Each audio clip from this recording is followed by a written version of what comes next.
Hi and welcome back to Mondraker TV. Today we are here at the Sea Otter Classic 2025. We're going to go for a little walk around the pits and just give you a feel of the festival, because there are so many reasons why you need to add a cycling festival to your must-do this summer.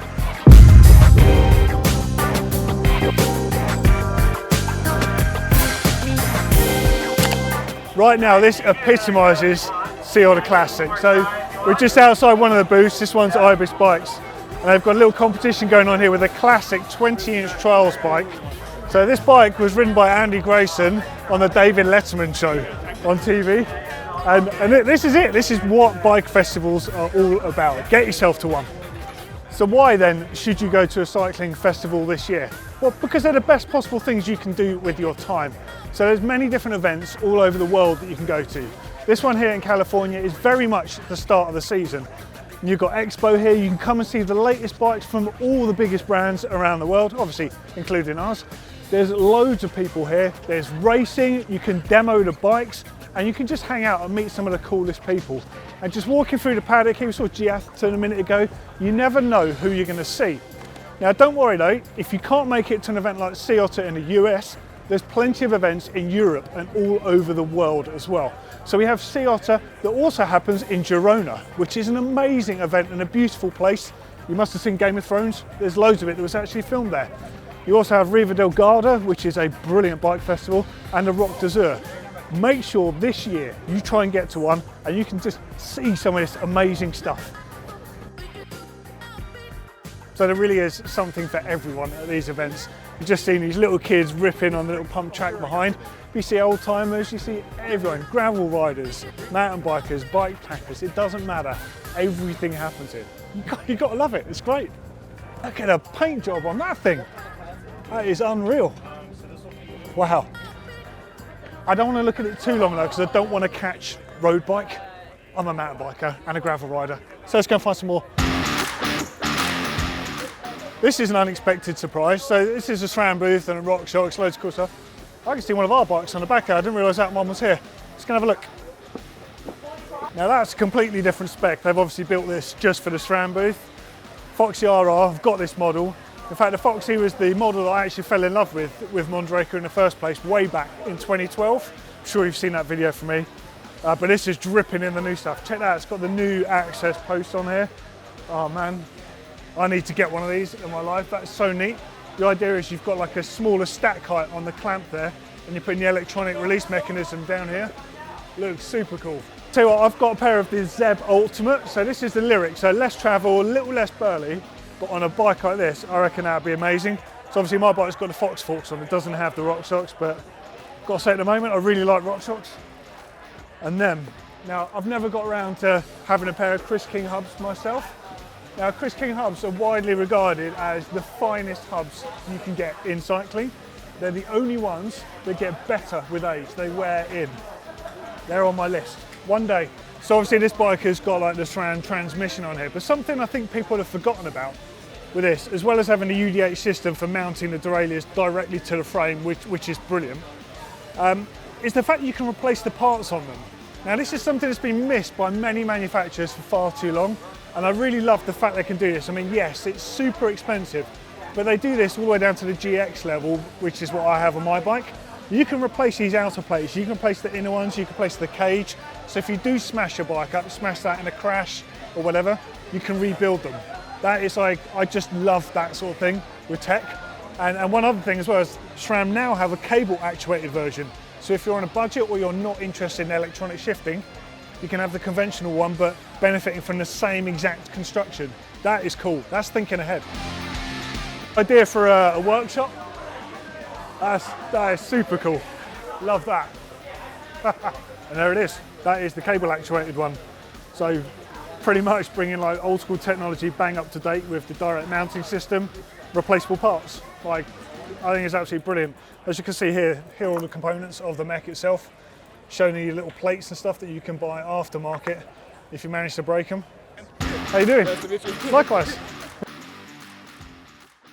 You can see here how one of the 5-dev or 5-axis machining systems works to make a beautiful stem like that. Obviously starting with a big block of alloy or titanium, machining it all the way down.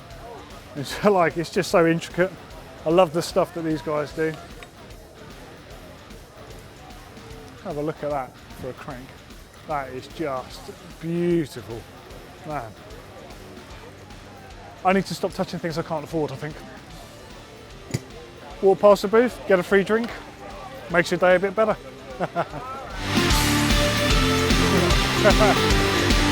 Sick. That's great. Thanks, appreciate that. This is ODI grips, original grips. Like they make lock-ons, make mushrooms, flange grips. Now I've got a, what do you call that? Just a beer holder? Sick. How's it going? Yeah, man, that's a display and a half. There's something about the yellow that Öhlins use. It just looks right on the bike. I mean, we use Öhlins on some of our bikes. That's actually not our spec. They've just put some components on there for show. But there's something about the coil shock, the TTX with that yellow spray. I mean, it's an amazing shock, but haven't been shallow. They look amazing today. Let's have a look at this though. So this is an F podium. I've got one of these, but a completely different spec to this. I've got the RR SL. This though, I do think it's the better colour. It's definitely a controversial colour choice though. What would you pick out of it's a race bike? Would you pick the more trail colour, or would you pick what the team ride? Let us know in the comments underneath. But look at this, RXC34 carbon. Man, what a fork. Got a shock tucked in there as well. Looks tricked, doesn't it? Oh, that's nice. And these work stands, incidentally, so, I mean, we're on the Öhlins stand here, but these feedback sports stands, if you're looking for a work stand that folds up, they're the lightest ones you can get, and they're super compact.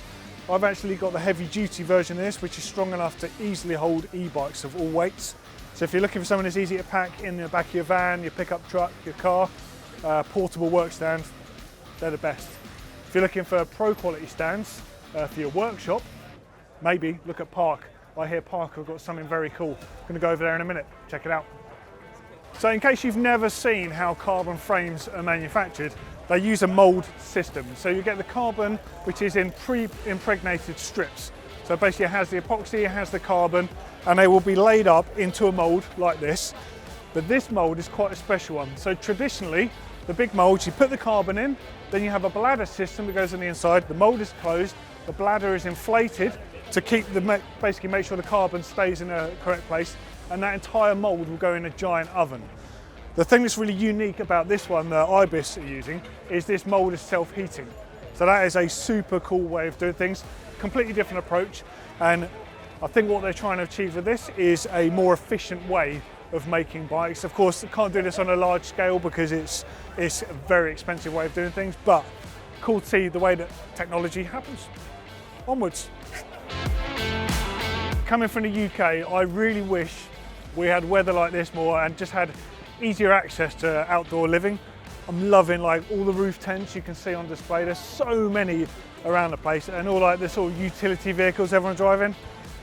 Not practical for me, but wish I had one. That is the cyclist little special banana guard. What a cool thing. Random side story here. So this is one of our bikes, but actually I want to talk about the Cane Creek Helm fork. So this is one of the most underrated suspension forks on the market. The amount of adjustability that you have on this, so your damping control, your air spring on there, and of course the ramp up on there. It's a phenomenal fork. But here's the cool thing, right? So Cane Creek actually used to make the original RockShox forks. So a lot of people think, Cane Creek, why are they making suspension forks? Well, they've been doing it for years. If you look at the original RockShox catalogues and information you can find out online, you'll see the address of them. It's Cane Creek Avenue or Cane Creek Road. That's why. Pretty cool, hey? So here's a concept that you might not have seen before. So we're well familiar with toe clips, with flat pedals, with clipless pedals, with all the options on the market. But what if that doesn't actually serve what you need? So I've seen this concept floating around, I've seen it in other media, but I think some people are missing the point. So you've got a pedal here with the rubber that you might associate with the bottom of a flat pedal shoe. And then you've got the option of putting studs on the actual shoe itself. So the same concept, but reversed. And how did they get there? Well, look at this boot. Think of winter conditions. you're not going to be able to get cycling shoes that are really going to be beneficial off the bike and on the bike. So the concept came from running in snow. Now for myself, I can see a benefit of this with using things like Wellington boots in the UK. Now hear me out here, right? You might think I'm a bit crazy saying this, but one period in the UK, it rained every day for 6 weeks. And I started using one of those all-in-one waterproof onesies and Wellington boots just for my lunchtime dash. If I could have something like that on there, then I'd get really good adhesion on the pedal. I think it's a great approach. You've got a lot of people that think outside the box. Pretty cool, eh? I've just been checking out the stuff on basically the Marine Museum of Mountain Bike History over there. Incredible. Was just chatting to Cindy Whitehead, which is that's an honour for me. And I had this custom hat made. Right, so a lot of people won't even know what this logo is. Height Right. That is effectively the original dropper post. The concept for the dropper post started with this product. It was a simple spring that clipped on the back of your seat post, and to effectively where the bolt is to hold the clamp. And you would undo the clamp, sit down, and this could spring it back up. That is the original dropper post. And I've got a one-of-one hat. Sick. Anyone that knows me knows I love tools, and Abbey bike tools are probably the nicest things on earth. I'm going to buy this now because it's so nice. Look at the quality of this. You've got a magnetic bit holder, so that can go on your workbench, or, I mean, like, look at this. That is just a thing of beauty. That is probably the most beautiful spoke key I've ever seen. Wow. Here at Park Tools, isn't it? I love my tools. Now, this is a familiar sight to me. I see this in a lot of bike shops these days. I think it's an absolute essential given the fact that there are so many e-bikes in the world. If you work in a bike shop, you can get repetitive injuries on your back and stuff, but that is huge. It's not going to fit everywhere, and it's not really a consumer friendly. What Park have just made is this, the PRS 30. Truman's just been demonstrating this to me. Use your regular drill or a wrench driver or whatever. It's basically just a jack on the inside to make this go up and down. And they sell this as complete setups, or they sell it just with the parts, so you can use it on your existing base if you have one of these. This is by far the coolest thing I've seen at the whole show, because it's just mega useful. If you've got an e-bike, that's the stand.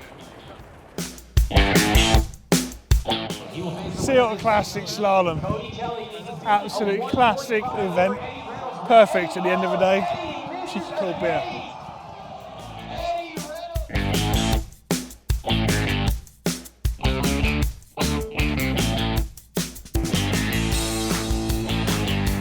Okay, I think that's enough cool stuff for one day. I'm going to carry on wandering around the pits, and I'm going to be posting on our social media. I'll be posting a few bits on mine, but this is just such a great thing to do. Please do try and get yourselves to some kind of bike festival over the year. I promise you, you'll have an amazing time.